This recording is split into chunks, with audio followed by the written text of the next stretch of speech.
มายังหาหน่อไม้หาหน่อไม้ได้ปะโอ้ที่จะโดนยังไงไปหาซับตีกูมานั่งอยู่โอ้โหไปถูกกับสบายดีสวัสดีทุกคนยินดีต้อนรับเข้าสู่2เบาครับคนหากินคือเก่าทุกคนเมื่อนี้ก็ออกมาหน้าเนาะทุกคนมาหาเราของกระป้อมเนาะมาเราของกระป้อมแล้วก็หาเราใหม่ทุกคนเลยอยู่แถวนี่แหละแถวหน้านี่แหละเนาะหลังจากเรามาจะพูดก็มาตั้งได้คืนทุกคนเลยก็เลยออกมาหน้าหาเราหากล่องกระป้อมเนาะหาอยู่หากินนี่แหละบอกว่าชิมีเราบอกเนาะเห็นเขาไปหากับพ่อได้อยู่ทุกคนกระป้อมก็เดี๋ยวห้ากับไปหาเลาะนี่แหละเนาะแถวตรงไห้ตรงหน้าแหละทุกคนเอาน้ำทรายหัวนี่แหละเนาะน้ำแบบกุ้งใหม่ในเนาะเนาะวันมันมักอยู่นั่นแหละแต่มันก็สวยแล้วทุกคนบอกว่าสิได้หรือบ่นะเอาบ่ได้มาแต่เช้านะคันว่ามาแต่เช้ากับบางเทื่อก็สิได้นะเพราะว่ามันขึ้นไปพิงแดดโดยง่ายกันเนาะไปตากแดดนะนี่มันก็สวยแล้วทุกคนอย่ามันลงเลยเนาะก็สิหาเราเบิ่งเนาะจะบอกว่าสิได้หรือบ่เนาะทุกคน นี่แหละทุกคนเดี๋ยวไปหาเราเบิ่งเนาะว่าไปหลุดบนน้ำกันอะไรว่าสิได้หรือบ่เนาะ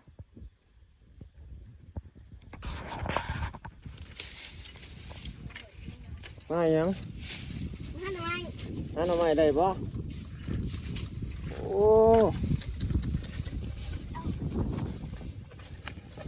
ที่จะโดนยังไงนี่ทุกคนปอม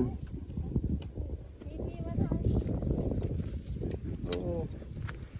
หาหรอกของปอมทุกคนเลยของกระปอมหาหน่อไม้ตั้งเพื่อนกะหาหน่อไม้เนาะถ่ายมาซับมาโลดแล้วโอ้กระปอมก็จะไปหาของเดียวนี่บัวถุงยางบ่คนนี้เดี๋ยวอยู่ได้มันน้อย มันหน่อยบ่ต้องบอกอันใหญ่ ไปหาซับตีกูมานั่งอยู่โอ้โห ไปถูกค่ะถูกกองผีเขา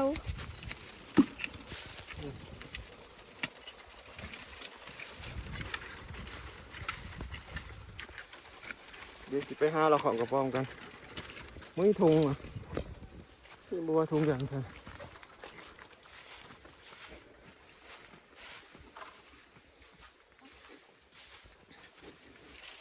นี่ก็กองเพื่องเนาะกองเพื่องบ้านเฮาเป็นเห็ดอย่างนี้แนวนี้แหละจะพ้นใส่เลย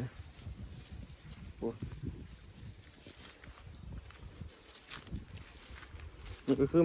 ไม้ของกระป๋อมมาทุกคนนะแต่มันหลุดแล้วเนาะที่เขาเสียดใหม่เห็ด2 ตัวเมื่อกี้ก็ลงมาทุกคนนะ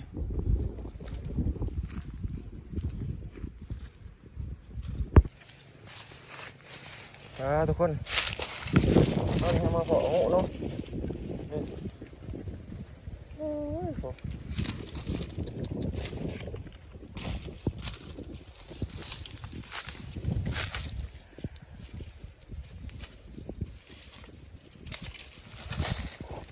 นี่ทุกคนโอ้โหเป็นโง่อย่างเนาะโง่เห่าบ่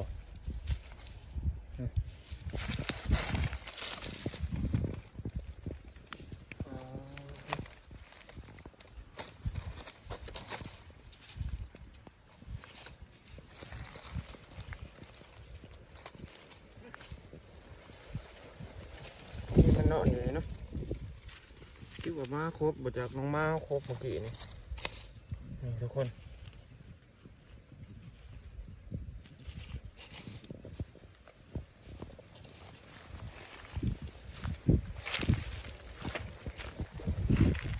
เห็นยังอีกล่ะ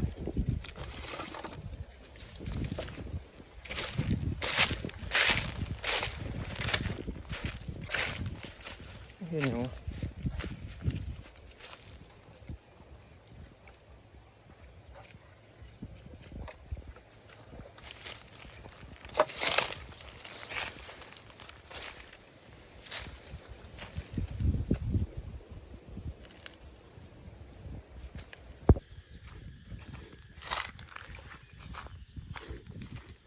โอ้แดดก็เริ่มแห้งแล้วทุกคนประมาณ9 โมงแล้วนะ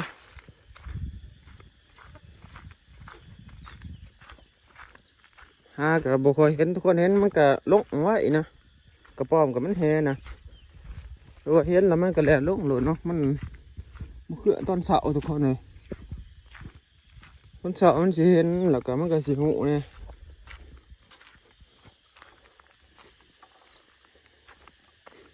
เมื่อหนาช่างสีมาแต่เช้าเนาะประมาณ7 โมงทุกคน7 โมง8 โมงนะนี่มันแดดมันหอนละมันก็บ่ทันมันนะเห็นอยู่เมื่อกี้นี่ก็ได้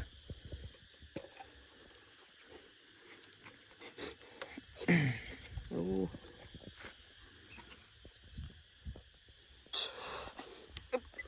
โอ้ย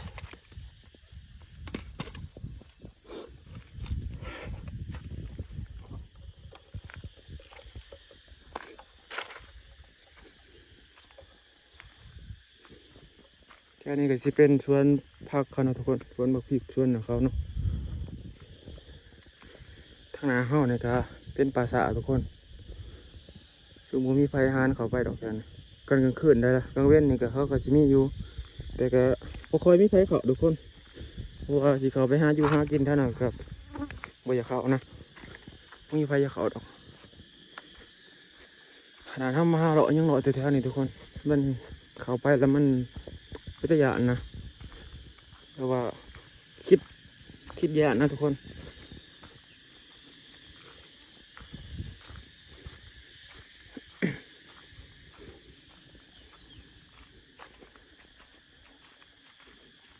หัวเนาะหัวยามนี้มีแต่เขาปล่อยทุกคนเลยปล่อยไปเลยนะมีแต่ช่วงยามหน้าทุกคนยามดำหน้านะเขาจะจับช่วงหนาเละนี่เขาจะปล่อยนะ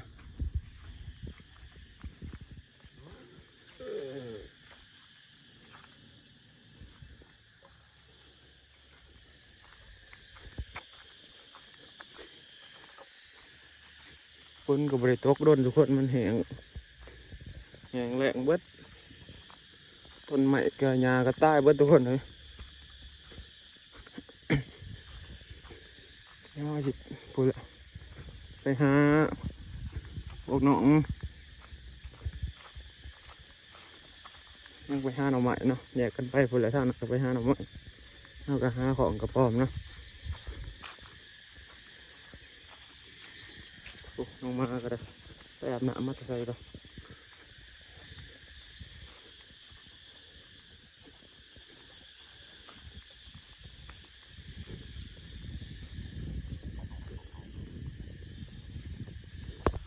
เอาเนาะทุกคนตอนนี้ก็พักผ่อนในเมื่อยยางมากผมแต่ผมลมก็แห้งทุกคนถ้าได้แต่ว่าลมนะนานโอ้ยยังหอนมันก็หอนละพอดีเฮาก็มาทำมืออยู่ต้นก้มมะขอทุกคนกำลังเป็นนะโอ้ดกอะไรนี่มะขอยังสมดกอะไรทุกคนพูดถูกนี่นั่งหน่อยมันกำลังเป็นหมากเนาะเป็นถูกหงาเลยตำๆเนี่ยมันมีใบยังเป็นนี่ทำสิกินโอ้โหต้นนี้แห้งพูดทุกเจ้าก็เป็นดกโพดใบมันป่งนะทุกคนตอนนั้นมันมีใบนะ มีไผ่ลวกมันอยู่ลุมนี่ไผ่ไหมไผ่ข้าวจูดนี่ดูปลาข้าวจุกอะไร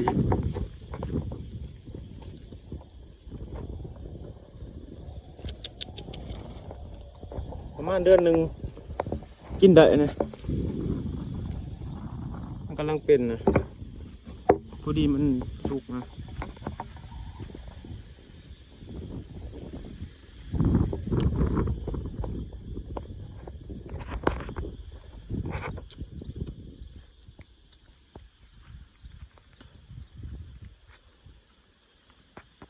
แล้วที่ห้างจิเลาะไปผู้นึงทุกคนห้าเลาะเบิ่งกระป๋อมก่อนห้าว่าบ่ได้ก็จังเลาะคอยเมื่อเนาะผมมันก็เริ่มสวยแล้วนะเข้ามาสวยโหดทุกคนไม่อยากออกเพราะว่าตัวมันน่ะมันก็ลงลุมเนาะลงขี้ดินไว้แล้วนะเขาหูเขาโค่นไว้แล้วแหละย่างกับสิบลายทุกคนไปเดี๋ยวเลาะเบิ่งก็คาราว่าได้ทุกคนเห็นอยู่กำลังเห็น3-4ตัวนะได้ตัวเดียว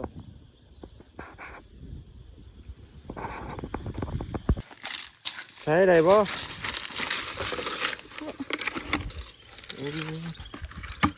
โมเมนต์ได้แต่อยู่หุ่นบ่ก็แกงนะสมัย